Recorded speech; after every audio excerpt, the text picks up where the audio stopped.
Magandang hapon, ngayon ay July 13, 2026 at narito ang update ukol sa maging lagay ng ating panahon.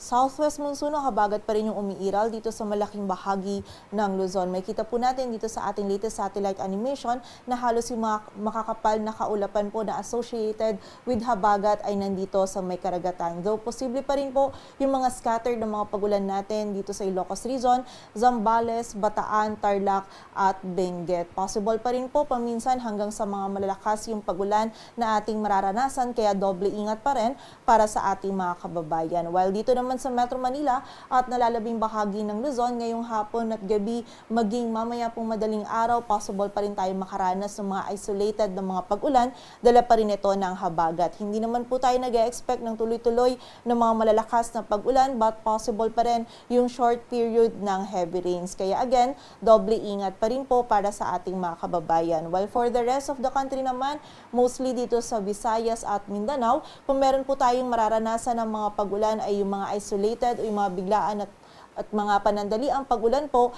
dala naman ng localized thunderstorms. And yung low pressure area naman na minomonitor natin sa labas ng ating area of responsibility, kaninang alas 8 ng umaga ay isa ng ganap na tropical depression. Huli itong namataan sa layong 1,205 kilometers east of Eastern Visayas. Taglay nito yung lakas ng hangin na 55 kilometers per hour malapit sa sentro at pagbugso na umaabot sa 70 kilometers per hour. Northwestward po yung pagkilos nito sa bilis na 10 kilometers per hour and posible po itong pumasok sa loob ng ating area of responsibility within 24 hours, ngunit hindi po natin nakikita na makakaapekto ito sa anumang bahagi ng ating bansa.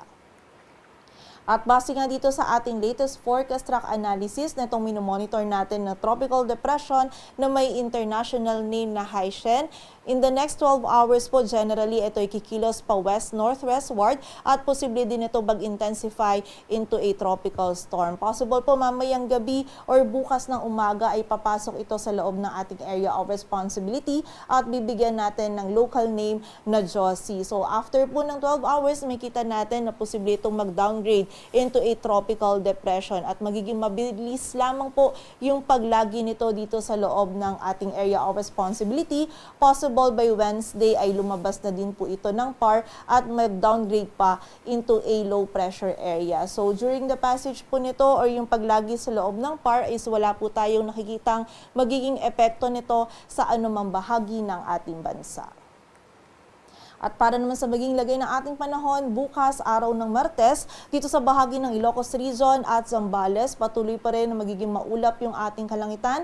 May mga scattered na mga pag-ulan pa rin tayong mararanasan, dala ng habagat. While dito sa Metro Manila at nalalabing bahagi ng Luzon, magiging bahagyang maulap hanggang sa maulap po yung ating kalangitan. Pagsapit po ng hapon at gabi and also by early morning, possible po yung mga isolated pa din ng mga pag-ulan, dala pa rin po ito ng habagat. So kapag po tayo ay lalabas, huwag natin kalilimutan yung mga pananggalang pa rin natin dito sa mga pag-ulan na ito. Agwat ng temperatura dito sa Metro Manila ay mula 25 to 32 degrees Celsius. Sa bahagi naman ng Visayas at Mindanao maging sa area ng Palawan, maging bahagyang maulap hanggang sa maulap po yung ating kalangitan. Possible pa din yung mga isolated o yung mga biglaang pag-ulan, pagkilat at paggulog dala ng localized thunderstorms. And during severe thunderstorms, posible pa rin po tayo makaranas ng short period ng malakas na pag-ulan kaya doble ingat pa rin para sa ating mga kababayan. Agwat ng temperatura sa Cebu ay mula 26 to 33 degrees Celsius at sa Davao naman ay 25 to 33 degrees Celsius. Sa lagay naman ng dagat baybayin ng ating bansa, wala po tayo nakataas na gale warning, ngunit pag-iingat pa rin po para sa ating mga kababayan na maglalayag dito sa may western section ng Luzon sapagkat magiging katamtaman hanggang sa maalon pa rin po yung lagay ng ating karagatan.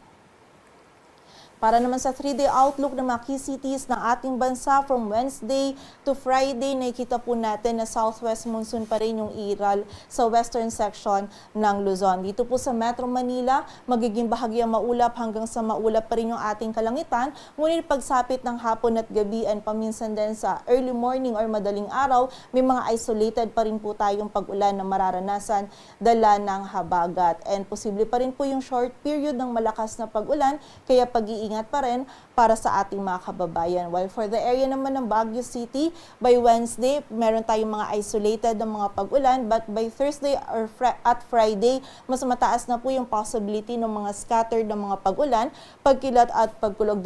Dala pa rin po ito ng habagat. And for the area naman ng Legazpi City, may mga isolated na pag-ulan po tayo, dala ng localized thunderstorms. Agwat ng temperatura sa Metro Manila ay mula 26 to 33 degrees Celsius.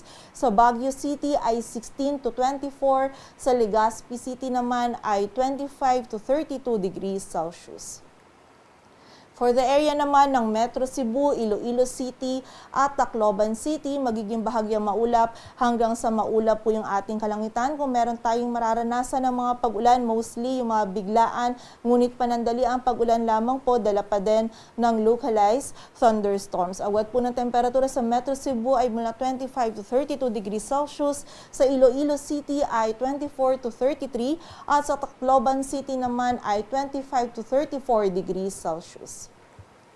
Sa area naman ng Mindanao, partikular na yan sa Metro Davao, Cagayan de Oro City at Zamboanga City, patuloy pa rin po na magiging bahagyang maulap hanggang sa maulap yung ating kalangitan. Kung meron tayong mga pag-ulan na mararanasan, mostly po mga isolated na mga pag-ulan sa hapon at gabi, dulot pa din ng localized thunderstorms. Agwat po ng temperatura sa Metro Davao ay mula 25 to 33 degrees Celsius, sa Cagayan de Oro City ay 25 to 33 at sa Zamboanga City naman ay 24 to 34 degrees Celsius.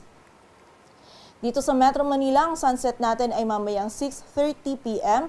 at ang sunrise naman natin ay bukas ng 5:34 a.m.